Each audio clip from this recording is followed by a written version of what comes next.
നമസ്കാരം, ലൂസ് ടോക്കിലേക്ക് സ്വാഗതം. നമസ്കാരം. ഇന്നലെയും ഇന്നുമൊക്കെ നടന്ന പല സംഭവങ്ങളിലേക്കും ശ്രദ്ധ പതിപ്പിക്കാൻ എനിക്ക് സാധിച്ചിട്ടില്ല. കാരണം എന്താണെന്ന് വെച്ചാൽ അല്ലാതെ എന്തെങ്കിലും ഒരു വിഷയത്തിന് പുറകെ അങ്ങ് പോകേണ്ടി വരും. എനിക്ക് തോന്നുന്നു ഇന്നലെ ഒരു ആനയെ പോയ സാഹചര്യമുണ്ട്. കടുവ ഒരു സ്ത്രീയെ കൊന്നിരിക്കുന്നു. ആനയെ കുഴിച്ചു പോടണമെന്നും കണ്ട് അൻവർ പറഞ്ഞു. ഇന്നിപ്പോൾ ഞാൻ കുഴിച്ചുപോടണമെന്നൊക്കെയാണ്. അപ്പം മൃഗസ്നേഹികൾ ഇറങ്ങിയിട്ടുണ്ട് അദ്ദേഹത്തിനെതിരെ. അല്ല, ഈ കിണറ്റിനകത്ത് വീണ കുഴിച്ചുകൂടാന്നൊക്കെ പറഞ്ഞു. ഞാൻ പറഞ്ഞത് ഞാൻ മലയോര കർഷകൻ അഭിമാനിക്കുന്ന ആളാണ്. മലയോര കർഷകൻ നേരിടുന്ന വന്യമൃഗാക്രമണം വലിയ ഗൗരവമൊരു വിഷയം. പക്ഷേ ഈ അൻവറിനെ പോലൊരു ഫ്രോഡ്, അയാൾ ബോധപൂർവം അയാളുടെ ഒറിജിനൽ സ്വഭാവമായ വർഗീയത അത് മറച്ചു വയ്ക്കാൻ വേണ്ടി ഇപ്പം എന്തോ ഞാൻ ക്രൈസ്തവർക്കൊപ്പമാണെന്ന് വരുത്തി തീർക്കാൻ വേണ്ടി അയാൾ ഒരുപാട് അഭ്യാസം കാണിക്കുന്നത്. അതിലൊന്നാണ് ഇയാൾ മലയോര കർഷകർക്ക് അയാൾ മുനമ്പത്ത് കഴിഞ്ഞ ദിവസം പോയി അവിടെ പോയി പിന്തുണ പ്രഖ്യാപിക്കാൻ പറ്റും. ഉദ്ഘാടനം എന്ന് കേൾക്കും. ഞാൻ അവരെ വിളിച്ചു. ഇപ്പോൾ അവരാരും അയാളെ ക്ഷണിച്ചിട്ടില്ലെന്ന് പറഞ്ഞു. അതിലെ വന്ന് കയറി ആര് വന്നാലും സ്വാഗതം ഉണ്ടല്ലോ പറഞ്ഞിട്ട് പോകുന്നല്ലോ. ഇയാൾ മനഃപൂർവ്വം ഒരു മതേതര മുഖം ഉണ്ടാക്കാൻ വേണ്ടി ഇയാൾ ഒറിജിനൽ വർഗീയവാദിയാണ്. ഇയാൾ ഒറിജിനൽ കാട്ടുകള്ളനാണ്. ഈ ദിവസങ്ങൾ ഇപ്പോൾ നടക്കുന്ന ആലുവയിലെ സംഭവത്തിൻ്റെ വിശദാംശങ്ങൾ ഞെട്ടിപ്പോവും. ഏതാണ്ട് ഈ പറയുന്ന അവിടെ ഞാനത് ഇന്നലെ വിശദമായിട്ട് സ്റ്റോറി ചെയ്തിരുന്നു. ഒരു കുടുംബത്തെ പറ്റിച്ച് 200 കോടി രൂപയുടെ ആസ്തിയാണ് അയാൾ കടലാസ് കമ്പനിയുടെ സ്വന്തമാക്കിയിരിക്കുന്നത്. അപ്പോൾ പിണറായി എന്നോട് പക വീട്ടുന്നു പറയും. പക്ഷേ ഇങ്ങനൊന്നുമല്ല. ഇയാൾ പിടിച്ചു പറിച്ചതും വഞ്ചിച്ചതുമായതാണ് ഇയാളുടെ സ്വത്തുക്കളെല്ലാം തന്നെ. വെറുതെ ബാപ്പായുടെ ചരിത്രം പറയുന്നല്ലാതെ പാരമ്പര്യം എപ്പോഴും പറഞ്ഞുകൊണ്ടിരിക്കും, ഉറപ്പാണല്ലോ. പക്ഷെ പിടിച്ചു പറിച്ചെടുത്തതും വഞ്ചിച്ചെടുത്തതും സ്വത്ത് പത്രം. എന്നിട്ട് ഇയാൾ ഒരു ആനയെ കിണറ്റിൽ പോയ ആളുകൾക്ക് പ്രതിഷേധം, വലുതാണെങ്കിലും ചെറുതാണെങ്കിലും അതിനെ കുടിച്ചു മൂടണമെന്നൊക്കെ പറയുന്നതിന് ശരിയാണോ? അത് ആളുകളുടെ കയ്യടി കിട്ടാൻ വേണ്ടി, കർഷകരുടെ കയ്യടി കിട്ടും. അല്ല, അതാണ് മറ്റേ ഒരു സിനിമയിൽ ഞാനോട് സുരാജ് പറയുമ്പോൾ എന്തൊക്കെ കാണിച്ചുകൊണ്ടിരുന്നാലും അറിയാതെ നമ്മളെ മുഖത്ത് മറ്റേ ഭാവം ശരിക്കും തിരിച്ചു വരും എന്നത് കൃത്യമാണത്. എന്തായാലും അങ്ങനെ സംഭവം നടക്കുന്നത്. കടുവ പിടിച്ചിരിക്കുന്നു. അത് നമ്മളെ ഞെട്ടിപ്പിക്കുന്ന സംഭവം തന്നെയാണ്. കടുവ പിടിച്ചു എന്ന് പറഞ്ഞാൽ ഒരു രക്ഷയില്ലാത്തൊരവസ്ഥയിലേക്ക് നമ്മൾ കേരളത്തിലെ മലയോര കർഷകരുടെ അവസ്ഥ അതിദയനീയമാണ്. അതിൻ്റെ കാരണം വളരെ സിമ്പിളാണ്. കാട്ടിലേക്ക് ഇപ്പോൾ ഇതൊരു കാടും മനുഷ്യനും തമ്മിലുള്ള ഒരു കോൺഫ്ലിക്റ്റ് പണ്ട് മുതലേ ഉണ്ട്. മനുഷ്യനറിയാൻ വരുന്ന എങ്ങനെ മൃഗങ്ങളെയും കാടിനെയും കൈകാര്യം ചെയ്യണമെന്ന്. അപ്പോൾ അത്യാവശ്യം വേട്ടയും അത്യാവശ്യം ഒരു സ്വയം നിയന്ത്രണം മനുഷ്യൻ തന്നെ അത് കംപ്ലീറ്റ് നിർത്തി. കാട്ടിൽ കയറിയ കേസാണ്.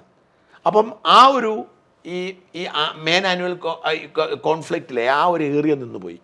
അന്ന് നിന്നുപോയ സ്ഥിതിക്ക് മൃഗങ്ങൾ കൂടുതൽ സ്വതന്ത്രരായി അവർ പെറ്റുപെരുകി എന്ന് മാത്രമല്ല, സർക്കാരിൻ്റെ ചില പൊട്ടത്തരങ്ങളുണ്ട്. ഈ അടിക്കാട് വിട്ടലും അങ്ങനത്തെ ചില പൊട്ടത്തരങ്ങൾ, ഇതിലങ്ങനെ മൃഗങ്ങൾ പുറത്തേക്ക് ഇറങ്ങും.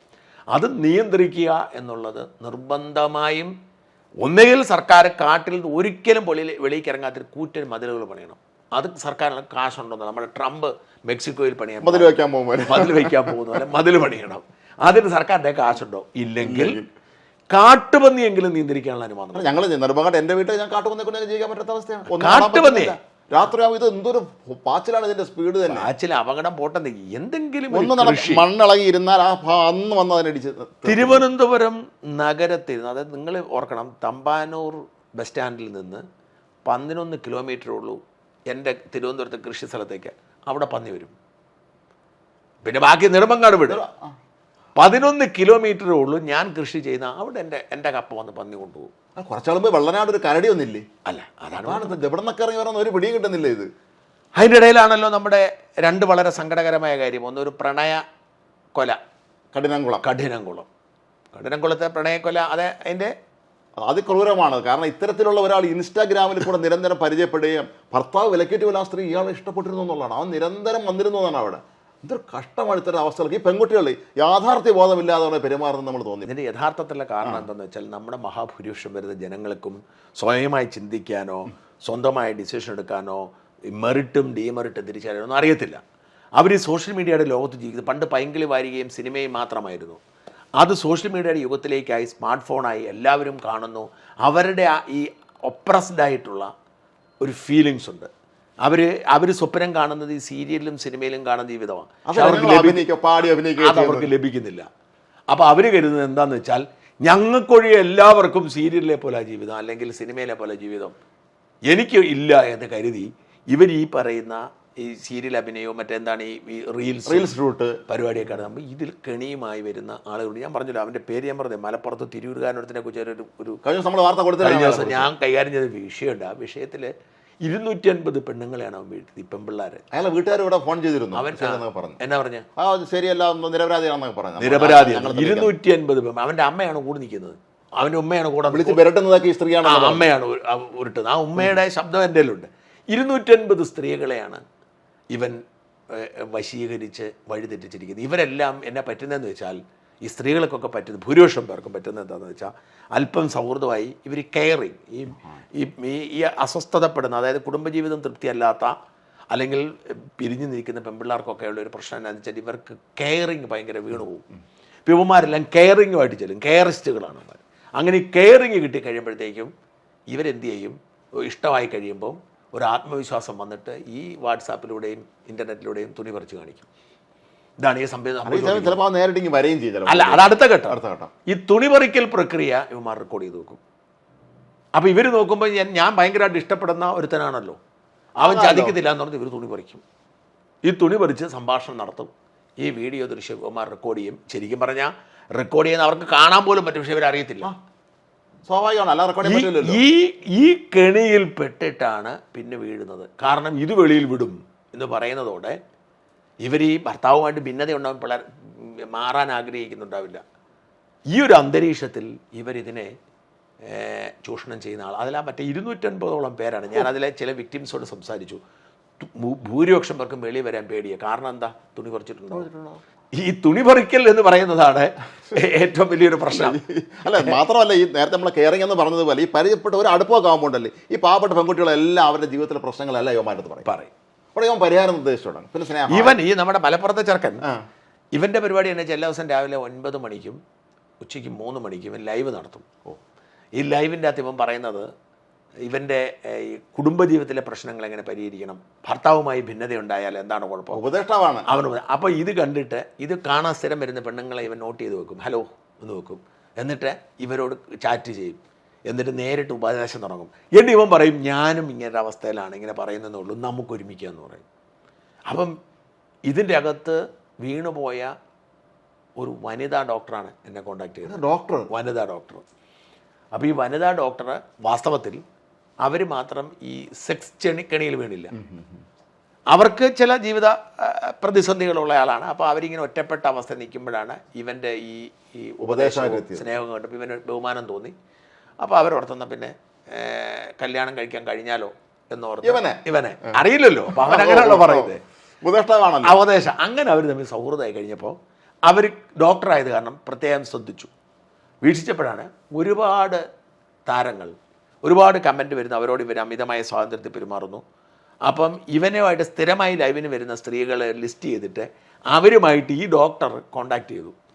കോണ്ടാക്ട് ചെയ്യുമ്പോൾ അവരൊക്കെ തുറന്നു പറഞ്ഞു, ഞങ്ങൾ ലവേഴ്സാണ്, ഞങ്ങൾ തമ്മിൽ കല്യാണം കഴിക്കാൻ പോവാണ്. അപ്പം ഈ ഡോക്ടർ നോക്കിക്കഴിഞ്ഞപ്പോൾ ഒരു 10-16 പേര് കല്യാണം കഴിക്കാൻ ഓർമ്മിച്ച് വെച്ചിരിക്കുകയാണ്. അപ്പോഴാണ് ഇവർ നമ്മളെ കോണ്ടാക്ട് ചെയ്യുന്നത്. ഞാൻ മറുനാടൻ്റെ വീഡിയോ കാണുന്നതാണ്, എന്നെ കോണ്ടാക്ട് ചെയ്തു. അപ്പോൾ എന്നെ കിട്ടാൻ വഴിയില്ലാത്ത കാരണം ഇപ്പം ഞാൻ അങ്ങനെ വളരെ എളുപ്പമാണ് നമ്മുടെ ലണ്ടനിലെ നമ്മുടെ റിപ്പോർട്ടർ ഷൈജു മോനെ കിട്ടി. അങ്ങനെ ഷൈജു മോനോട്ട് സംസാരിച്ചിട്ടാണ് നമ്മൾ ഈ കഥയിലേക്ക് വരുന്നത്. ആ കഥയിലേക്ക് വന്ന് നമ്മൾ അവനെ ഒരു കേസിൽ അറസ്റ്റ് ചെയ്തു. പക്ഷേ പല കേസുകളും ആളുകൾ വരത്തില്ല, പേടിച്ച് വരില്ലല്ലോ, കാരണം കുടുംബ ബന്ധം ഇല്ലാതാവും.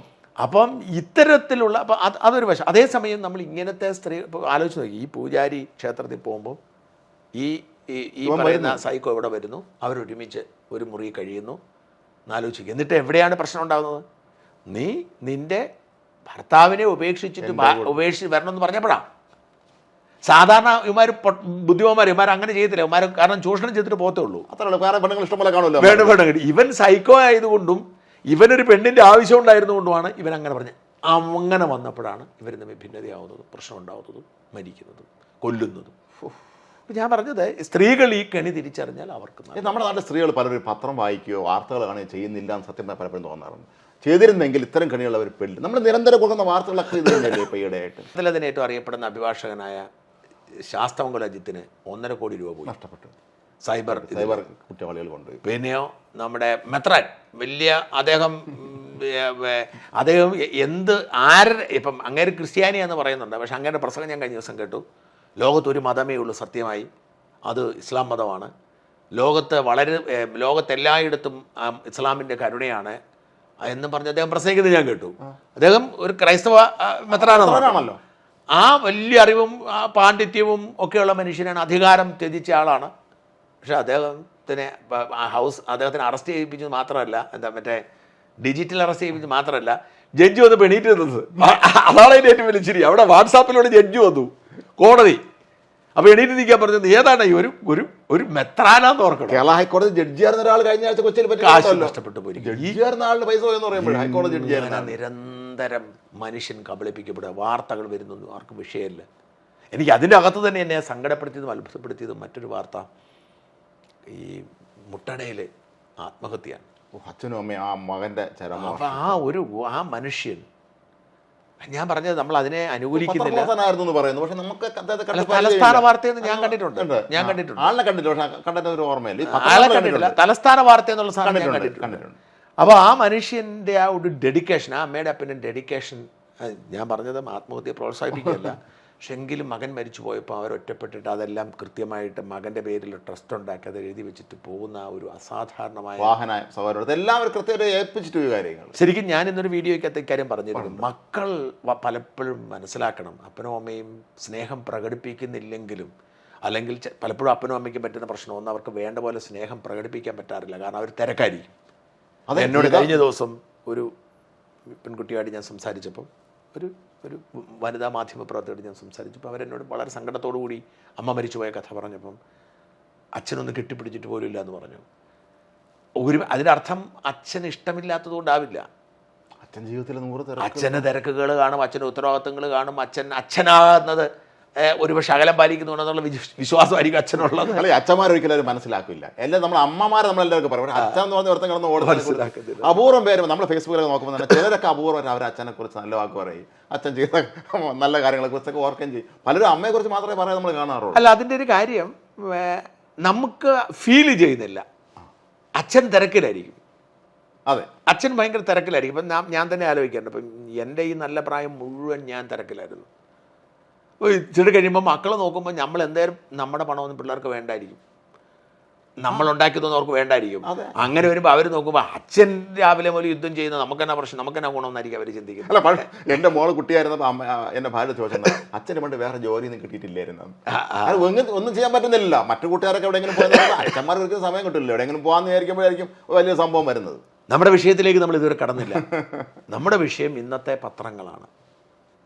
രാജ്മോഹൻ ഈ പത്രം കണ്ടിട്ട് ഞെട്ടിയോ? സത്യം. അതിന് മുമ്പ് ഞാൻ ഇവിടെ ഓഫീസിൽ വന്ന ഉടൻ തന്നെ ഫോൺ വരാൻ തുടങ്ങി. ആദ്യം ആളുകൾ ഇങ്ങനെ വിളിക്കുകയാണ് തന്നെ തരാം. എല്ലാവർക്കും അറിയേണ്ട നോട്ട് നിരോധനം വന്നോന്നുള്ളതാണ്. നമ്മൾ എന്ത് സംഭവം എന്നുള്ള ആദ്യം സോഷ്യൽ മീഡിയ ഞാൻ ഒന്ന് കണ്ടിരുന്നു. പിന്നീട് വിശദമായിട്ട് നോക്കിയപ്പോൾ കാര്യം മനസ്സിലാവുന്നത് ഇത് എല്ലാ പത്രത്തിലും വന്ന ഒരേ വാർത്ത തന്നെയാണ്, ഒരേ തലക്കെട്ട്, ഒരേ സംഗതികളുമാണ്. എനിക്ക് പറ്റിയത് എന്താണെന്ന് വെച്ചാൽ, ഞാൻ ആദ്യം ഞാൻ പറഞ്ഞു, ഞാൻ രാവിലെ ഒരു 4 മണിയാകുമ്പോൾ എണീറ്റ് ഇംഗ്ലീഷ് പത്രങ്ങളെല്ലാം വായിക്കും. പല രാജ്യങ്ങളിലെ ഇംഗ്ലീഷ് പത്രങ്ങളൊക്കെ വായിക്കുമ്പോഴാണ് ഈ ഇത്തരം അന്താരാഷ്ട്ര കാര്യങ്ങളെല്ലാം നമ്മൾ ആദ്യം. അതുകൊണ്ട് ഞാൻ ഈ പത്രവാർത്തകൾ കണ്ട ഒരു ദിവസമോ 2 ദിവസമോ കഴിഞ്ഞായിരിക്കും നമ്മുടെ പത്രങ്ങളിൽ വാർത്ത വരും. നമ്മളെത്തിൽ അതുകൊണ്ടാണ് പലപ്പോഴും നേരത്തെ വരുന്നത്.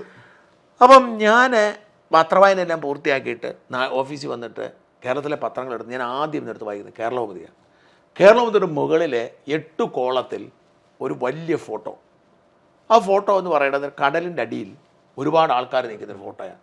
അപ്പോൾ കടലിനടിയിൽ ഒരു ഗ്രാമം കണ്ടെത്തിയെന്നും ആ ഗ്രാമത്തിൽ ഒരു ടൗൺ കണ്ടെത്തി 100,000 പേര് ഓഷ്യാനസ്. എനിക്കങ്ങ് അവിശ്വസനീയമായിട്ട് തോന്നി. ഞാൻ ചോദിച്ചു, ഞാൻ ഈ എല്ലാ പത്രങ്ങളും വായിക്കുന്ന ഞാൻ അറിഞ്ഞില്ല. ഞാൻ പിന്നെ കേരളകൗമുദി പൊട്ടത്തരമെല്ലാം കാണിച്ചായിരിക്കും പണ്ട് മറ്റേ 100,000 പേര് ഒഴുകിപ്പോയത് എഴുതിയല്ലോ, സ്ലീപ്പേഴ്സ്. അപ്പം അതുപോലെ കേരളകൗമുദി പൊട്ടത്തരമെല്ലാം കാണിച്ചായിരിക്കുമല്ലോ, നമ്മുടെ ഇദ്ദേഹത്തെ മറ്റേ ദീപു രവി ഒന്ന് വിളിക്കേണ്ടി വരുമല്ലോ എന്നൊക്കെ ഓർത്തിട്ട് ഞാൻ പത്രം മാറ്റി വെച്ചിട്ട് മനോരമ എടുത്തപ്പോൾ അതേ വാർത്ത അതേ തലക്കെട്ടിൽ മനോരമയുടെ മുകളിലത്തെ പേജിൽ അതുപോലെ 8 കോളത്തിൽ കിടക്കുന്നു. അപ്പോൾ എനിക്ക് മനസ്സിലായി ഇതെന്തോ ഒരു കെണി പരസ്യമായിരിക്കുന്നത്. ഞാൻ സൂക്ഷിച്ചു നോക്കിയപ്പം വലതുവശത്ത് മുന്നറിയിപ്പ് എന്ന് കണ്ടിരിക്കുന്നു. അപ്പോൾ എനിക്ക് മനസ്സിലായി ജെഎൻയു ന്യൂസ് ഇതാണെന്ന്. അപ്പം ഞാൻ ഓർത്താ ഇത് കൊള്ളാമല്ലോ, ഇതൊരു ഒരു വാർത്തയ്ക്കുള്ള സ്കോപ്പ് ഉണ്ടല്ലോ എന്നൊക്കെ ഓർത്തിട്ട് ഞാൻ അടുത്ത വാർത്തയിൽ അപ്പോഴും എൻ്റെ ധാരണ എന്താണ്, ഈ മുകളിലത്തെ 8 കോളം വാർത്ത മാത്രമായിരിക്കും ഇവരുടേതാണ്. കാരണം നമ്മളങ്ങനെയല്ലേ കരുതത്തുള്ളൂ. താഴോട്ട് വേറെ പല അടുത്തത് വരുമ്പോൾ കാണുന്നത്, മനോരമയുടെ വാർത്ത കാണുമ്പോൾ ഞെട്ടലോടെ കാണുന്നത്, ഡിജിറ്റൽ കറൻസി നിരോധിച്ചു, ഇനി നോട്ടില്ല. ഫെബ്രുവരി 1-ാം തീയതി മുതൽ മാറിയിരിക്കുന്നു. പിന്നെ ഞാൻ നോക്കുമ്പോൾ ഇല്ല. അപ്പം എനിക്ക് മനസ്സിലായി ഇത് മുഴുവൻ ഒരു ഫുൾ പേജാണ്, ഒരു ഫുൾ പേജാണെന്ന് പറഞ്ഞു.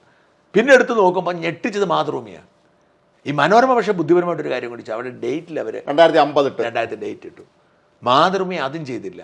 മാതൃഭൂമി ലേ ഔട്ട് പത്രങ്ങൾ അവരുടെ രീതിയിലാണ് ചെയ്തത്. ഇവർ കണ്ടന്റ് കൊടുത്തു, പക്ഷേ ലേ ഔട്ട് പത്രങ്ങൾ ചെയ്ത് അവരവരുടെ രീതിയിലാണ്. അപ്പം മാതൃഭൂമി ദിനപത്രം മുകളിലെ 8 കോളത്തിൽ കൊടുത്തതും പ്രധാന വാർത്ത പോലെ കൊടുത്തതും ഈ കറൻസി, ഡിജിറ്റൽ കറൻസി നിരോധനം. അവിടെയാണ് പണി പാളിയത്. കാരണം മറ്റേതിപ്പം ഞാൻ പറഞ്ഞ ജനങ്ങളെ നേരിട്ട് ബാധിക്കുന്ന ഒരു നേരിട്ട് ബാധിക്കുന്ന മറ്റത് നമുക്ക് സങ്കല്പിക്കാം. അവരിപ്പം എന്താണ്, 2 ഗ്രഹങ്ങൾ കടലിൽ കണ്ടുപിടിച്ചു, 2 ഗ്രഹങ്ങൾ ഭൂമിയും ചൊവ്വയും തമ്മിൽ ഫുട്ബോൾ മത്സരം നടത്തി. പിന്നെ എന്താണ്, ഒരു കേരളത്തിന് ഒരു കൊല്ലമായിട്ട് ഒരു റോബോട്ട് മന്ത്രിയുണ്ട്. പിന്നെ അങ്ങനത്തെ വാർത്തയൊക്കെ കാണുമ്പോൾ തന്നെ നമുക്ക് വേറെ ഏതാണ്ട് 1-2 വാർത്തകളുണ്ട്. പക്ഷേ കണ്ടുപിടിച്ചിരിക്കുന്നു ഭൂകമ്പം ഉണ്ടാവും 30,000 വരെ. MLA പേരുണ്ട്, എന്തോ മുഹമ്മദ് ഇബ്രാഹിം, അതങ്ങനെ പോകുമ്പോഴും നമ്മളെ അത്ഭുതപ്പെടുത്തിയത്, ഈ എല്ലാവരെയും പേടിപ്പിച്ചത് നോട്ട് നിരോധിച്ചു. കാരണം മോദി അങ്ങനെ ഒരു പണി ചെയ്തിട്ടുണ്ട്. അർദ്ധരാത്രി പ്രഖ്യാപിച്ചു, പിറ്റേ ദിവസം കയ്യിലിരുന്ന കാശ് ഇങ്ങനായി ദീർഘകാലം ജനം അതിൻ്റെ അനുഭവിച്ചു. അതിന് കിട്ടുമെന്ന് പറഞ്ഞ് റിസൾട്ട് കിട്ടിയില്ല. ഇത് അതേ കാരണത്തെ കള്ളനോട്ട് പിൻവലിക്കാൻ വേണ്ടി കംപ്ലീറ്റ് കറൻസിയും പിൻവലിച്ചിരിക്കുന്നു. ഫെബ്രുവരി മാസം 1-ാം തീയതി നടപ്പിലാവും. 15-ാം തീയതി വരെ പിന്നെ സമയമുള്ളൂ. മാറ്റം എന്ന് പറഞ്ഞാൽ എന്നെ അത്ഭുതപ്പെടുത്തിയത്, ഞാൻ അപ്പം ഈ വാർത്ത കണ്ടപ്പോൾ ഞാൻ ചിരിച്ചോണ്ടാണ്. കാരണം ഈ മറ്റൊന്ന് ഞാൻ കണ്ടെത്തിയല്ലോ. അപ്പം ഞാൻ ചിരിച്ചോണ്ടാണ് വായിക്കുന്നത്. അപ്പം ഞാൻ എനിക്ക് ആദ്യം ഇത് കണ്ടായിരുന്ന ഒരു പക്ഷേ എൻ്റെ ഫീൽ വേറെ ആയിരുന്നു. ഈ കറൻസിയുടെ ഞാനതിന് ഇമ്പാക്റ്റ് മനസ്സിലാക്കുന്നില്ല. ഞാൻ പിന്നെ അങ്ങ് വിട്ടു. ഞാൻ പിന്നെ കാണുന്ന കാഴ്ച, എനിക്ക് ഒരു മാധ്യമപ്രവർത്തകൻ്റെ കോൾ വരുവാണ്. അത്യാവശ്യം സ്വാധീനമൊക്കെയുള്ള ഒരു പ്രശസ്തനായ ഒരു മാധ്യമപ്രവർത്തകൻ വിളിച്ചു, നിങ്ങൾ മനോരമ പത്രം കണ്ടോ? അവർക്ക് കിളി പോയി. എന്തൊക്കെ അവർ എഴുതി വെച്ചിരിക്കുന്നത്, നോട്ട് നിരോധനം ആദായം പറഞ്ഞ് എഴുതി വെച്ചിരിക്കുന്നത്. അങ്ങനെ ഒരു ആലോചന വരെ നടന്നിട്ടുണ്ട്. എന്നിട്ട് പ്രതിപക്ഷ നേതാവിൻ്റെയും ധനമന്ത്രിയുടെ ഒക്കെ പേര് തെറ്റിച്ചെഴുതിയിരിക്കുന്നു. അപ്പോൾ എനിക്ക് ചിരി വന്നു. അപ്പം ഞാൻ പറഞ്ഞു, അങ്ങനെയല്ലേ, അങ്ങനെയാണോ എന്ന് പറഞ്ഞു. പിന്നെ തലങ്ങനം വിലങ്ങനെയും കോളാണ്. അപ്പം നമ്മുടെ ഈ ഓൺലൈൻ മീഡിയ ഫെയിംസിൻ്റെ എഡിറ്റർമാർ ഓണർമാരുടെ ഒരു ഗ്രൂപ്പുണ്ട്, കോമിന്ത്യ എന്ന് പറയും. ആ ഗ്രൂപ്പിൽ ഒരാളിടുന്നു, മറ്റേ ആൾ ഉടനെ ഫേക്കാണെന്ന് പറയുന്നു. അപ്പോഴാണ് ഇത് മാത്രം, ഈ ഡിജിറ്റൽ കറൻസി നിരോധനം മാത്രമാണ് ബാക്കിയല്ലേ അവഗണിക്കില്ലല്ലോ ഒരിക്കലും. ഇതങ്ങ് വലിയ ചർച്ചയായി. ഭൂരിപക്ഷം വരും. എന്നെ ഒരു പ്രമുഖനായ ഒരു വ്യവസായ പ്രമുഖൻ വിളിക്കുന്നത്, കുറേ അധികം ആളുകൾക്ക് ജോലി കൊടുക്കുന്ന വലിയ ഒരു എക്സ്പോർട്ടറാണ്. കിറ്റെക്സ് ആവുക അല്ല, ആളുകൾ കിറ്റെക്സ് ആവുകയെന്ന് കാര്യം അദ്ദേഹം നമ്മുടെ വ്യവസായ മന്ത്രി, അദ്ദേഹത്തിന് നേട്ടമായി അടുത്ത കാലത്ത് ലിസ്റ്റിലൊക്കെ എന്തോ ഒരു പുതിയ സംവിധാനം വന്നിട്ടുള്ള ആളാണ്. അങ്ങനെ വിളിക്കുന്ന ഒരാളല്ല. എന്നെ വളരെ എനിക്കൊന്നിനു മുമ്പ് 2 തവണ ഇതിനു മുമ്പ് വിളിച്ചിട്ടുള്ളൂ. ഇദ്ദേഹം വിളിച്ച് എന്നോട് വളരെ പാനിക്കായിട്ട് എന്നോട് ചോദിച്ചു, നിങ്ങളുടെ വീഡിയോ ഞാൻ നോക്കിയിരിക്കുകയാണ്. നമ്മൾ വീഡിയോ തന്നെ, നിങ്ങളുടെ വീഡിയോ നോക്കിയിരിക്കണം, എന്താണ് സംഭവിക്കുന്നത്? ആകെ ആശയക്കുഴപ്പം, മനോരമയിലും മാതൃഭൂമിയിലൊക്കെ വാർത്ത വന്നു, സോഷ്യൽ മീഡിയ പരക്കുന്നു, സത്യമാണോ എന്ന് ചോദിച്ചു. അപ്പം ഞാൻ പറഞ്ഞു, ഒരു സത്യവും ഇല്ല, ഭയപ്പെടേണ്ടതില്ല, സമാധാനം. ഇത് വലിയ തോതിൽ ആശയക്കുഴപ്പമുണ്ടാക്കി. സമൂഹ മാധ്യമങ്ങളിൽ വേറെ ആളൊരു പോസ്റ്റ് ഉണ്ട്, നമ്മൾ അമ്പരപ്പിക്കുന്നതാണ്. അയാൾ രാവിലെ ഇതൊന്നും അറിയാതെ ഓട്ടോറിക്ഷ പിടിച്ച് റെയിൽവേ സ്റ്റേഷനിൽ എവിടെ പോയി ചെന്നിട്ട് കാശ് എടുത്ത് കൊടുത്തതും ഓട്ടോക്കാരൻ പറഞ്ഞ് കാശ് വേണ്ട, മറ്റേ ഞാൻ ഗൂഗിൾ പേ തരാം, അതിങ്ങോട്ട് ഇട്ട് തരാൻ പറഞ്ഞു എന്ന് പറഞ്ഞു. ഇയാൾ അമ്പരന്ന്, എന്താ കാര്യം കാശ്? അത് നിങ്ങൾ അറിഞ്ഞില്ലേ, നോട്ട് പിൻവലിച്ചു, നോട്ട് നിരോധനം വന്നു കഴിഞ്ഞു, എനിക്ക് ഞാൻ കാശ് കൊണ്ട് ഞാൻ തോന്നിയാണെന്ന് ചോദിച്ചത്. ഈ അത്ഭുതപ്പെടുത്തിയത് പത്ര ഓഫീസുകളിൽ പോലും ഈ ആശയക്കുഴപ്പമുണ്ടായിരുന്നു പറഞ്ഞത്. പത്ര ഓഫീസിൽ ഡെസ്കിൽ ഇവർ വാർത്ത വരുന്ന ഇവരാരും അറിയുന്നില്ലല്ലോ, ലേഔട്ട് ചെയ്യുന്നവർക്കുണ്ടല്ലോ, ഡെസ്കിലേക്ക് പത്രം വരുവാണല്ലോ. ഈ പത്രം ഫിക്സ് ചെയ്തിരിക്കുമ്പോഴത്തേക്കും ഡെസ്കിലേക്ക് പത്രം, ഇപ്പം മാതൃഭൂമിയാണ് കോഴിക്കോട്, കോട്ടയത്തുനിന്ന് വരും, അപ്പൊ ഈ പത്രം കിട്ടുമ്പോൾ ഇവരെല്ലാം ഞെട്ടിപ്പോവാണ്. കാരണം ഈ വാർത്തയൊന്നും ഇവരാരും അറിഞ്ഞിട്ടില്ല. സാധാരണ വാർത്ത ചെയ്യുന്ന ആളുകൾ നേരത്തെ ഇവരാരും അറിഞ്ഞിട്ടില്ല. അപ്പൊ ഇതിന്റെ പേര് തർക്കവും ബഹളവും പ്രശ്നവും ഒക്കെ പത്ര ഓഫീസുകളുണ്ടായിരുന്നു. ഇതിനേക്കാൾ ടിപ്പിക്കലായിട്ടുള്ള എക്സാമ്പിൾ എന്ന് പറയുന്നത്, ടിപ്പിക്കലായിട്ടുള്ള, അതായത് നമ്മൾ ഈ സാധാരണക്കാരെ കുറ്റം പറഞ്ഞിട്ട് കാര്യമുണ്ട്. ഡോക്ടർ അരുൺകുമാർ PhD ഉള്ള ആള്, PhD ഉണ്ട് എന്ന് മാത്രമല്ല പൊളിറ്റിക്കൽ സയൻസിലാണ് തോന്നുന്നത്. അത് പൊളിറ്റിക്കൽ സയൻസിലാണ്. പൊളിറ്റിക്കൽ സയൻസിൽ PhD ഉള്ള ആള്, കോളേജ് അധ്യാപകനായിരുന്ന ആളെ, ലോകത്തിലെ എല്ലാ ഫേക്ക് ന്യൂസുകളെയും തുറന്നു കാട്ടി പൊളിറ്റിക്കൽ കറക്റ്റ്നെസിനെ കുറിച്ച് സംസാരിക്കുന്നത്, ബ്രാഹ്മണിക്കലെ ഹെജിമണി എന്ന് പറഞ്ഞ് ഈ പറയുന്ന ആള് ഈ എല്ലാ അർത്ഥത്തിലും സത്യം മാത്രം പറയുന്ന മഹാപണ്ഡിതനായ മനുഷ്യൻ്റെ ഞാൻ കേട്ടോണ്ടിരിക്കുക. ഞാനിത് കേട്ടോണ്ടിരിക്കുക. കാരണം വെച്ചാൽ എന്നോട് ഒരാൾ അപ്പം തന്നെ എന്നെ വിളിച്ചു പറഞ്ഞു, നിങ്ങൾ പെട്ടെന്ന് റിപ്പോർട്ടർ. ഞാൻ സാധാരണ ആ സാധനം വെക്കത്തില്ല. ഞാൻ പറഞ്ഞല്ലോ, ഈ reporter channel automatically reporter channel ആദ്യം വരുന്നത്, നമ്മൾ വെച്ച റിപ്പോർട്ടർ ചാനൽ. അപ്പം ഞാൻ എന്താ ചെയ്യുന്നതെന്ന് വെച്ചാൽ TV ഓൺ ആക്കുമ്പോൾ തന്നെ റിപ്പോർട്ട് എടുത്തിട്ട് ഞെക്കും. ഒന്നുകൂടെ ഞെക്കുമ്പോൾ അതും വലിയ കുഴപ്പമാണ്. പണ്ട് നമ്മൾ 22 വെച്ചാൽ നേരെ ഏഷ്യാനെറ്റ് കിട്ടുന്നത്. ഇപ്പം ഈ സെക്കൻഡ് ലാൻഡിങ് പേജ് 24 മേടിച്ചിട്ടുണ്ട്. അപ്പം നമ്മൾ ഒന്ന് ഞെക്കിക്കഴിഞ്ഞ് എവിടെ ഞെക്കിയാലും നേരെ 24ലേക്ക് 24 കാണാം, എന്നാലും റിപ്പോർട്ട് കാണാമെന്ന് വെച്ചു. 24 വ്യക്തിപരമായ ചില പിണക്കങ്ങളുണ്ട്, കേസൊക്കെ ഉണ്ടെങ്കിൽ പോലും റിപ്പോർട്ടർ എന്ന് പറയുന്ന ഒരു വ്യാജ ഫാക്ടറി കാണുന്നതിനെക്കാട്ടും നല്ലത് 24 ആണെന്ന് തോന്നി. അതുകൊണ്ട് ഞാൻ എന്താണെന്ന് വെച്ച് കഴിഞ്ഞാൽ ഈ അപ്പം തന്നെ എടുത്തിട്ട് ഞാൻ ഏതെങ്കിലും ഒരിടത്തേക്ക് ഞെക്കും. അപ്പം ഈ റിപ്പോർട്ടറിൽ ഒരാണും പെണ്ണും, അല്ല 24 ഒരു ആണും പെണ്ണും ഇങ്ങനെ നടക്കുന്ന കാഴ്ച എന്നാന്ന് എനിക്കത് മനസ്സിലായിട്ടില്ല. ഞാൻ ശബ്ദം അപ്പം തന്നെ നിരോധിക്കും. അപ്പോൾ ഈ ഒരാണും പെണ്ണോടി ഇങ്ങനെ അങ്ങോട്ടും ഇങ്ങനെ നടക്കുന്നതാണ് സ്ഥിരം കാണുന്നത് 24-ൽ. അപ്പോഴത്തേക്ക് ഞാൻ വീണ്ടും ഒരിക്കൽ കൂടി 22 നിൽക്കും ഏഷ്യാനെറ്റിലും. ഇതാണ് പരിപാടി. അപ്പോൾ എന്നെ ഒരാൾ വിളിച്ചു, ഇതാ നിങ്ങൾ റിപ്പോർട്ടർ വെക്കൂ. ഞാൻ ചോദിച്ചു, എന്താ കാണോ? വെക്കൂ, കാണൂ എന്ന് പറഞ്ഞു. ഞാൻ വെച്ചപ്പം ഞാൻ കാണുന്നത് അരുൺകുമാർ ഇങ്ങനെ വായിച്ചുകൊണ്ടിരിക്കുകയാണ്.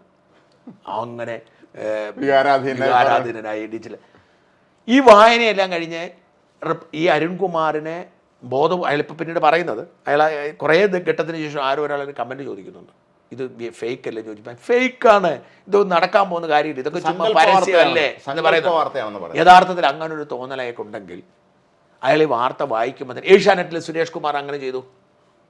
ഏഷ്യാനെറ്റിലെ സുരേഷ് കുമാർ രാവിലെ ചെയ്തത് എല്ലാ ഒരുപാട് പ്രേക്ഷകർ വിളിച്ചു ചോദിക്കുന്നുണ്ട്, ഒരുപാട് ആളുകൾ അറിയുന്നുണ്ട്. അപ്പോൾ ഇങ്ങനൊരു വാർത്ത ഇന്ന് എല്ലാ പത്രങ്ങളും വന്നിട്ടുണ്ട്, അത് സത്യമല്ല, ജെയിൻ യൂണിവേഴ്സിറ്റിയുടെ പരസ്യമാണ് എന്ന് കൃത്യമായിട്ട് PG സുരേഷ് കുമാർ പറഞ്ഞു. പക്ഷെ ഇയാളിതാ മുഴുവൻ വായിച്ച് കേൾപ്പിച്ചു മാതൃഭൂമി. കാരണം ഇയാൾ ഇങ്ങനെ വല്ല രാജകീയമായി നടന്നപ്പോൾ ഞാൻ പിന്നീട് അതിന് പഴയ പകുതി വെച്ചാണല്ലോ കണ്ടത്. അത് കഴിഞ്ഞപ്പോൾ ഞാൻ ഇവരുടെ യൂട്യൂബിലെ സാധനം എടുത്ത് നോക്കി. ഇയാളിങ്ങനെ രാജകീയനായിട്ട് നടന്ന് ജുബ്ബയൊക്കെ ഇട്ട് ചെല്ലുന്നു, കോഫി വിത്ത് അരുൺ എന്നൊക്കെ പറയുന്നു. അവിടെ ചെന്നിട്ട് നേരെ മാതൃഭൂമിയിൽ എടുത്തിട്ട് ഇന്നത്തെ പ്രധാനപ്പെട്ട വാർത്ത മാതൃഭൂമി ഇതങ്ങ് വായിക്കുക. വായിച്ചിട്ട് ഇതിൻ്റെ അകത്തെ പ്രതിപക്ഷ നേതാവിൻ്റെ പേര്, ധനകാര്യ മന്ത്രിയുടെ പേര്, ഇത് കംപ്ലീറ്റ്. മാത്രമല്ല 3 പതിറ്റാണ്ട് മുമ്പ് തുടങ്ങി വെച്ച ഡിജിറ്റൽ വിപ്ലവത്തിന്റെ പൂർത്തീകരണമാണെന്നാണ് പറയുന്നത്. 3 പതിറ്റാണ്ട് മുമ്പ് ഡിജിറ്റൽ ഇല്ലല്ലോ. അതെ, ചിന്തിക്കട്ടെ. അതാണ് ഇവരുദ്ദേശിച്ചത്. 2050 2020 തുടങ്ങിയത് 2050 ആയല്ലോ. ഇയാളിതെല്ലാം വായിച്ച് കൂളായിട്ട് ചായ കുടിച്ച് അടുത്ത വാർത്തയിലേക്ക് പോയി, മനോരമയിലേക്ക് പോയി. അപ്പം ഇതിൽ നിന്ന് വളരെ വ്യക്തമാണ്, ഒരഭിപ്രായം പറഞ്ഞിട്ടില്ല. എന്നിട്ട് അയാൾ പറഞ്ഞ് പേടിക്കേണ്ട, 15-ാം തീയതി വരെ പണം മാറാനുള്ള സാഹചര്യം ഉണ്ടെന്നൊക്കെ പറഞ്ഞ് അങ്ങ് പോവുക ചെയ്യുന്നത്. അപ്പോൾ ഇയാൾ ഇത് അറിഞ്ഞെങ്കിൽ അപ്പോൾ തന്നെ ഇയാൾ പറയണം, പ്രിയപ്പെട്ട പ്രേക്ഷകരെ ഇത് പരസ്യമാണെന്ന് തോന്നുന്നു, കണ്ടിട്ട് പരസ്യമാണ്, എഴുതിയിട്ടുണ്ട്. മാതൃഭൂമിയിൽ പ്രത്യേകിച്ച് മാർക്കറ്റിംഗ് ഫീച്ചറിന് മുകളിൽ എഴുതിയിട്ടുണ്ട്, താഴെ എഴുതിയിട്ടുണ്ട്. അപ്പം ഇത് ഇയാൾ പറഞ്ഞിട്ടില്ല. ഇയാൾ യഥാർത്ഥത്തിൽ നടപടിയെടുക്കേണ്ട ഒരാൾ ഡോക്ടർ അരുൺകുമാർ. അപ്പം ഞാൻ പറഞ്ഞ ഡോക്ടർ അരുൺകുമാറിനെ പോലെ ഒരാൾ ഇത്രയും അടിസ്ഥാന കാര്യം മനസ്സിലാകാത്ത ഒരാളാണ് തെളിയിച്ചാൽ പിന്നെ ഇവിടുത്തെ സാധാരണ പത്രവായനക്കാരുടെ കാര്യം പറയേണ്ട കാര്യമുണ്ടോ? രാവിലെ ബാങ്കുകളിലേക്കൊക്കെ ആൾ ചെന്നാണ് ചിലപ്പോൾ ഒരു പക്ഷേ എല്ലായിടത്തും തർക്കമായിരുന്നു. ഞാൻ പറഞ്ഞു ഇത് തികച്ചും അധാർമികമായൊരു പ്രവൃത്തിയാണ്. നമുക്കത് പറയാതിരിക്കാൻ കഴിയും. ഇപ്പോൾ എനിക്ക് ജെയിൻ യൂണിവേഴ്സിറ്റിയുടെ ഈ സമ്മിറ്റിനെ കുറിച്ച് ജെയിൻ യൂണിവേഴ്സിറ്റി സമ്മിറ്റിലേക്ക് എന്നെ ക്ഷണിച്ചിട്ടുണ്ട്. ഈ ഫെബ്രുവരി മാസം 1-ാം തീയതി എനിക്കൊന്ന് 11:45 മുതൽ 12 വരെ അവർ ന്യൂ മീഡിയയെക്കുറിച്ച് നമ്മുടെ ജയശങ്കറും ഞാനും സെബാസ്റ്റ്യൻ പോളുമാണ് സംസാരിക്കുന്നത്. അവരെല്ലാവരും വിളിച്ചിട്ട് വലിയ പദ്ധതിയാണ്. ഞാൻ ഇങ്ങനൊരു പരിപാടി നടക്കുന്നത് എന്നോട് നേരത്തെ പറഞ്ഞിരുന്നതാണ്. അവരിവിടെ വന്ന് നമുക്ക് അതിൻ്റെ ബ്രോഷറും മറ്റും തന്നിട്ട് പോയതാണ്. വലിയ പ്രോഗ്രാം, അതായത് ഒരു പക്ഷേ കേരളം കണ്ടിട്ടുള്ള ഏറ്റവും വലിയൊരു ഒരു സമ്മിറ്റ് ആയിരിക്കും ഇവർ നടത്താൻ പോകുന്നത്. ഫ്യൂച്ചറിനെ കുറിച്ച് സമ്മിറ്റാണ്. അത് അവരുടെ ക്യാമ്പസ്, മറ്റേ കാക്കനാട് ഇൻഫോ പാർക്കിലെ അവരുടെ ആ ക്യാമ്പസിലേക്ക് അവർ ഒരു 1.5 ലക്ഷം പേരെയാണ് പ്രതീക്ഷിക്കുന്നത്. ആ ലോകത്തിൻ്റെ നാനാഭാഗത്തു നിന്നും പ്രതിനിധികൾ എത്തുന്നുണ്ട്. എല്ലാ തരത്തിലുള്ള ആളുകളുടെയും പ്രഭാഷണങ്ങളുണ്ട്, ചർച്ചകളുണ്ട്. ഈ കർഷകൻ മുതൽ വിദ്യാർത്ഥികൾ മുതൽ ഇപ്പം ഈ AI-ക്ക് വേണ്ടി മാത്രം പ്രത്യേക പ്രദർശനങ്ങളെ അതിൻ്റെ എല്ലാ സാധ്യതകളുടെയും അസാധാരണമായ സാധനമാണ്. നമുക്ക് മറ്റേ എന്ത് പറയുന്നത്, ഈ പ്രദർശനം എന്തായാലും പറയുന്ന ഒരു പ്രത്യേകം സ്റ്റാൾ ഇടുമല്ലോ, എക്സിബിഷൻ. ഇത്തരം എക്സിബിഷൻസ് പിന്നെ വൈകുന്നേരങ്ങളിൽ അതുപോലെ ഫുഡ് സ്റ്റാളുകൾ, വൈകുന്നേരങ്ങളിൽ മറ്റേ കലാപരിപാടി, വലിയ ഗാനമേളകള്, ബാൻഡുകൾ, ലിറ്ററേച്ചർ ഫെസ്റ്റ് ഒക്കെ നടത്തുന്നത് പോലെ അതിൻ്റെ ഒരു വലിയ ലെവൽ. ലിറ്ററേച്ചർ ഫെസ്റ്റിവലിറ്റി ഒക്കെ 10 ഇരട്ടി വലിപ്പത്തിലാണ് ഇവർ ചെയ്യുന്നത്. ഒരു മെഗാ ഈവൻ്റാണ് ഇവർ നടത്തിക്കൊണ്ടിരിക്കുന്നത്. അതിന് അവർ വലിയ ഫീസ് ഈടാക്കുന്നില്ല. പിള്ളേർക്ക് ഫ്രീ ആണ്, വിദ്യാർത്ഥിയാണെങ്കിൽ സ്കൂളാണെങ്കിൽ കോളേജ് ഫ്രീ ആണ്. എല്ലാവർക്കും 50 രൂപയെ പ്രവേശന ഫീസുള്ളൂ. അത് അവർ കൊച്ചിയിലൊരു മഹാ ഉത്സവമാക്കി നടത്തുകയാണ്. അപ്പോൾ അത് ചെയ്യുന്നത് നല്ലതാണ് സംഭവമൊക്കെ ആണെങ്കിലും. പക്ഷേ ഇത് ഞാൻ ജെയിൻ യൂണിവേഴ്സിറ്റിക്കാരെ കുറ്റം പറയുന്നില്ല. കാരണം അവർക്ക് അവരുടെ ഷോ അത്രേ ഉള്ളൂ. അവരുടെ ഷോ എന്ന് പറഞ്ഞാൽ ഒറ്റയടിക്ക്. ഞാൻ പറഞ്ഞത് ഇവർ ഇത്രയും വലിയൊരു ഷോ പ്ലാൻ ചെയ്തിട്ട് ഇന്ന് വരെ ആർക്കും അറിയത്തില്ല ഇങ്ങനെ സാധനമുണ്ട്. ഇന്ന് ലോകത്തുള്ള എല്ലാവരും അറിഞ്ഞു, അറിയാത്ത ആരുമില്ല. അപ്പോൾ അവർ മാർക്കറ്റിംഗ്. പക്ഷേ മാധ്യമങ്ങൾ പൈസ കിട്ടി എന്നൊറ്റ കാരണത്താൽ ഇത് സെലക്ട് ചെയ്യുമ്പോൾ അവരുടെ വായനക്കാരോട് ഒരു മര്യാദ കാട്ടണം. അല്ല, നമ്മുടെ ഈ പത്രങ്ങളിൽ ചീഫ് എഡിറ്റർ എന്നുള്ള പദവി മാറിയിട്ട് അവിടെ മാർക്കറ്റിംഗ് മാനേജർ കാര്യങ്ങൾ നിയന്ത്രിക്കുന്ന തലത്തിലേക്ക് എത്തിയതിൻ്റെ ഏറ്റവും വലിയ ഉദാഹരണങ്ങൾ ഒന്നാണ്. മാർക്കറ്റിംഗ് ആരാണ് തീരുമാനിക്കുന്നത് എന്ത് ചെയ്യണം? ഇതിപ്പോൾ മാതൃഭൂമി അവരുടെ ഫോണ്ട് ഉപയോഗിച്ച്, മനോരമ അവരുടെ ഫോണ്ട് ഉപയോഗിച്ച്, ഓരോരുത്തരും അവരുടെ ഫോണ്ട് ഉപയോഗിച്ച്, അതാണ് ഈ അപകടം കൂടുതൽ ഉണ്ടാക്കിയത്. നമ്മുടെ സ്ഥാനത്തിന് പരസ്യങ്ങൾ വരുമ്പോൾ വേറെ ഫോണ്ടായിരിക്കും അത് ആയിരിക്കും. അപ്പം ഇത് അധാർമികമാണ്. അതായത് അവൻ്റെ പ്രേക്ഷകനെ, സാധാരണ മനുഷ്യന്, അവൻ്റെ വായനക്കാരനെ ഒരു മാധ്യമ സ്ഥാപനം അവൻ്റെ വായനക്കാരനെ തെറ്റിദ്ധരിപ്പിക്കുകയാണ്, അവരെ കബളിപ്പിക്കുകയാണ്. അത് ശരിയായ രീതിയല്ല. കാരണം വായനക്കാരൻ്റെ കാരണം ഞാൻ ഇന്നിപ്പം മനോരമയിലേക്ക് വിളിച്ച ഒരാൾ സംസാരിക്കുന്ന ഓഡിയോ എനിക്ക് കിട്ടി. ജോർജ് എന്ന് പറഞ്ഞ തൃശ്ശൂരുള്ള ഒരു മനുഷ്യനാണ്. അയാൾ മനോരമയെ വിളിച്ചിട്ട് ചോദിച്ച് ന്യായമായി ചോദിച്ചു. ഇപ്പം മനോരമയിലെ റിസപ്ഷനിസ്റ്റ് വെള്ളം കുടിക്കുക. അയാളെ സംബന്ധിച്ച് അയാൾ വായിക്കുന്ന മനോരമ മാത്രമാണ്. അപ്പോൾ അയാൾ പറയുന്നതുകൊണ്ട് ഞാൻ നിങ്ങളുടെ പത്രം നിർത്തി വേറെ പത്രം എടുക്കാൻ പോകുന്നു. സത്യം പറഞ്ഞാൽ അയാൾ കണ്ടിട്ടില്ല, അയാൾ വേറെ കണ്ടിട്ടില്ല. അപ്പോൾ ഇന്ന് ഞാൻ നമ്മുടെ ഈ മറുനാടൻ്റെ ഒരു സപ്പോർട്ടേഴ്സ് ഗ്രൂപ്പുണ്ട്. ഈ ചൂരൽമലയിലെ ഫണ്ട് നൽകിയ ചോദിച്ചോട്ടെ, സാധാരണ ഇത്തരം കാര്യങ്ങളല്ല ദേശാമല്യം ഇതില്ല. അതൊന്ന് സംഭവിച്ചൊന്നും അന്വേഷിക്കേണ്ടതാണ് ശരിക്കും. അതൊന്നും അന്വേഷിക്കേണ്ട. ബാക്കി ഞാൻ ഈ പറഞ്ഞ കലാകൗമുദി വരെ ഉണ്ട്, ജന്മഭൂമി, കലാകൗമുദി, സകല പത്രങ്ങളിലുണ്ട്. ദേശാമാനിലില്ല. അത് എന്തുകൊണ്ടായിരിക്കും? അവർ അത് വേണ്ടെന്ന് അങ്ങനെ വെക്കുമോ? ഇല്ല, അതെന്തോ പ്രശ്നം കാണുമോ? ഈ മാതൃഭൂമിക്ക് മറ്റൊരു പത്രമുണ്ട്. ഒന്നാം പേജ് സാംസങ്ങിന്റെ പരസ്യം ഉണ്ടായിരുന്നു, വലിയ പരസ്യം. അപ്പോൾ അത് കഴിഞ്ഞ് രണ്ടാം പേജ് എടുക്കുമ്പോൾ ഓട്ടോമാറ്റിക്കലി ആളുകൾ ഇത് വാർത്തയാണ്. മൂന്നാമത് വേറൊരു പേജ് ഇല്ലതാനും. ഈ മൂന്നാമതൊരു മെയിൻ സ്റ്റോറിയുടെ പേജ് ഇല്ല. അതാണ് ഏറ്റവും വലിയ ആശയക്കുഴപ്പമുണ്ടാക്കിയത്. അപ്പം അയാൾ ഇന്ന് ചോദിച്ചൊരു ചോദ്യം, ഒരു സാധാരണക്കാരൻ പത്രം എടുക്കുമ്പോൾ, അപ്പം മനോരമയിലെ വിളിച്ച അയാൾ പറഞ്ഞു ഞങ്ങളത് ഡേറ്റ് 2050 വിറ്റിരിക്കുന്നത്. അപ്പം ഞാനൊരു ട്രോള് കഴിഞ്ഞ ദിവസം കണ്ടാണ്, ഈ പത്രത്തിൽ വിശ്വസിക്കാൻ കൊള്ളാവുന്ന ഏക സാധനം ഡേറ്റ് ആയിരുന്നു, അതും വിശ്വസിക്കാൻ ഇപ്പൊ ഡേറ്റ് 2050 വെച്ചിരിക്കുകയാണ്. അപ്പോൾ അതുപോലും വിശ്വസിക്കാൻ വയ്യാത്ത സാഹചര്യമായെന്ന് പറഞ്ഞാൽ ആളുകൾ ഒരിക്കലും മുഴുവൻ ഈ പത്രത്തിലുള്ള മുഴുവൻ അരിച്ചു പുറകെ വായിക്കുന്നവരുണ്ട്. എൻ്റെ അപ്പൻ പരമ്പരാഗത ദീപിക വായിക്കുന്ന ആളാണ്. എൻ്റെ അപ്പൻ ദീപിക വായിക്കുന്നത് എങ്ങനെയാണെന്ന് വെച്ചാൽ, മുകളിലത്തെ വാർത്ത ആദ്യം വായിക്കും, രണ്ടാമത്തെ വാർത്ത, മൂന്നാമത്തെ വാർത്ത, അങ്ങനെ മുകളിൽ നിന്ന് മുഴുവൻ വായിച്ച്, രണ്ടാമത്തെ പേജ് മുഴുവൻ വായിച്ച്, മൂന്നാമത്തെ പേജ് മുഴുവൻ വായിച്ച്, ചരമ പേജ് മുഴുവൻ വായിച്ച്, അവസാന സ്പോർട്സ് പേജോ അല്ലെങ്കിൽ ഇന്റർനാഷണൽ പേജ് അതുവരെ വായിച്ച് അവസാനിപ്പിക്കത്തുള്ളൂ. ഇങ്ങനെ ഒരുപാട് ആൾ നമ്മുടെ നാട്ടിലുണ്ട്. കേരളത്തിലെ എൻ്റെ അപ്പൻ ദീപിക പത്രത്തിൻ്റെ മുഴുവൻ വാർത്തയും വായിക്കും, ഒരു വാർത്ത പോലും വിടത്തില്ല. പക്ഷേ സാധാരണ മനുഷ്യർ പത്രം എടുത്തിട്ട് മറിച്ച് നോക്കി അവൻ ഇൻട്രസ്റ്റ് ഉള്ള. കാരണം ഒന്ന്, നമ്മൾ തലേ ദിവസം തന്നെ അറിഞ്ഞ വാർത്തകളായിരിക്കും കൂടുതൽ. ഇപ്പം ചാനലുകളും എല്ലാം സോഷ്യൽ മീഡിയ കൂടി പത്രം നമുക്ക് പ്രതീക്ഷിക്കാന്നുള്ളതല്ലേ ഉള്ളൂ. ആ പശ്ചാത്തലത്തിൽ കാണിച്ചത് അധാർമികമായ പ്രവൃത്തിയാണ്. പ്രത്യേകിച്ച് ബാക്കിയൊക്കെ 2050 റോബോട്ട് മന്ത്രി ഉണ്ടാവുന്നുണ്ട്, അല്ലെങ്കിൽ മറ്റേ കടലിൽ നഗരം ഉണ്ടാവുന്നുണ്ട്. പക്ഷേ ഈ നമ്മളെ നേരിട്ട് നമുക്ക് നമ്മുടെ ജീവിതത്തെ അതും ഫെബ്രുവരി 1 എന്ന് പറയുമ്പോൾ ജനം ഓർക്കും അടുത്ത 1-ാം തീയതി എത്തിയില്ലേ. ഇന്ന് തീയതി 24-ആയില്ലേ? അങ്ങേയറ്റത്തെ മോശമായി പോയി. ടെലിവിഷനുകളിൽ ഇതിന്റെ വേറൊരു പതിപ്പ് ഒരു പരസ്യം വരുന്നത് ഞാൻ പലപ്പോഴും അതിനെ നിർത്തിയിട്ടുള്ളതാണ്. കാരണം ഇത് വരുന്ന പരസ്യം ടി വിയിൽ വരുന്നത് ഒരാൾ ന്യൂസ് റീഡറിന്റെ വേഷം ഇട്ടുകൊണ്ട് ഏതെങ്കിലും ഒരു ഇതുപോലത്തെ കാര്യം അവതരിപ്പിക്കും. അപ്പോൾ ആൾ പെട്ടെന്ന് ഒരു സ്ഥാപനത്തെക്കുറിച്ച കാര്യം പറയുന്നത് ആളെ സംബന്ധിച്ച് ഇത് കാണുമ്പോൾ അവർക്ക് തോന്നുന്നു ഇത് ചാനലിൽ നിന്ന് വാർത്ത കൊടുക്കുന്നതാണെന്നായിരിക്കും. അപ്പോൾ ചാനലിൻ്റെ വാർത്തയാകുമ്പം ആൾ സ്വാഭാവികമായിട്ട് ഇതിന് വിശ്വാസ്യത ഉണ്ടെന്നും ഇത് ശരിയാണെന്നും കരുതും. സത്യം ഇത്തരം പരസ്യങ്ങൾ ടെലിവിഷൻ ചാനൽ കാണിക്കാൻ പാടില്ലാത്താണ് ന്യൂസ് റീഡറിന്റെ വേഷത്തിരുന്ന് വാർത്ത അവതരിപ്പിക്കുന്നത്. അല്ല, ഇതിപ്പോൾ പൂർണ്ണമായും ജനങ്ങളെ കബളിപ്പിക്കുന്നതിന് തുല്യമായി, പൂർണ്ണമായും കബളിപ്പിക്കുന്ന തുല്യം. കാരണം വെച്ചാൽ ജനങ്ങൾ പത്രങ്ങളെ വിശ്വസിക്കാൻ കൊള്ളത്തില്ല, അവിടെ വരുന്ന വാർത്തകൾ ഇതിങ്ങനെയല്ല എന്നൊരു സന്ദേശം കൊണ്ട് പത്രം അങ്ങേയറ്റത്തെ തെറ്റാണ് കാണിച്ചത്. ഒരു കാരണവശാലും നമുക്ക് ന്യായീകരിക്കാൻ കഴിയുന്ന പ്രക്രിയയല്ല. ഈ മാർക്കറ്റിംഗ് ഫീച്ചർ കൊടുത്തോ കുഴപ്പമൊന്നുമില്ല. മാർക്കറ്റിംഗ് ഫീച്ചറാണെന്ന് പറഞ്ഞ് മനുഷ്യന് മനസ്സിലാകുന്നതിന് കൊടുക്കണോ. അപ്പം തെറ്റിദ്ധരിപ്പിക്കുന്ന തരത്തിൽ 1-ാം പേജ് കൊടുക്കരുത്. നമ്മൾ ജീവിതത്തിൽ അങ്ങനെ ചെയ്യാറില്ല. നമ്മൾ കൊടുക്കുകയാണ് മാർക്കറ്റിംഗ് ഫീച്ചർ തന്നെ എഴുതും, അടിയിലും എഴുതും, തുടക്കത്തിലും എഴുതും. നമ്മൾ ഒരിക്കൽ പോലും നമ്മൾ മാർക്കറ്റ് ഫീച്ചർ അല്ലാതെ കൊടുക്കാറില്ല. അങ്ങേറ്റത്തെ മോശമായിപ്പോയി.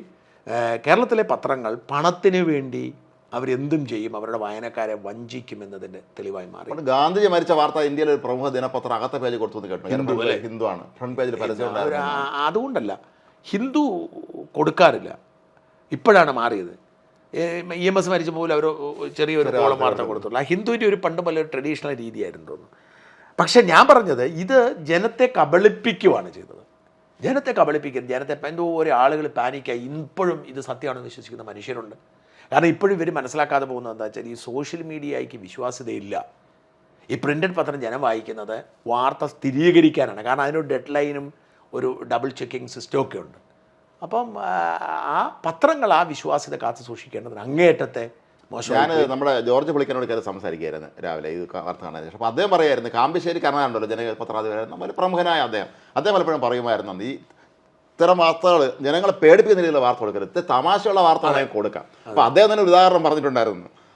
അദ്ദേഹം ഒരിക്കൽ ഒരു വാർത്ത എഴുതി, നീണ്ടകര പാലത്തിൽ നിന്ന് 10 കുറുക്കന്മാർ താഴെ ചാടി മരിച്ചു എന്ന് പറഞ്ഞു. അദ്ദേഹം വേറൊരു പത്രത്തിൽ അദ്ദേഹത്തിൻ്റെ ഒരു മാധ്യമപ്രവർത്തന വാർത്ത അയച്ചു കൊടുത്തു, അയാളുടെ അടുത്ത് പ്രസിദ്ധീകരിച്ചു എന്നാണ്.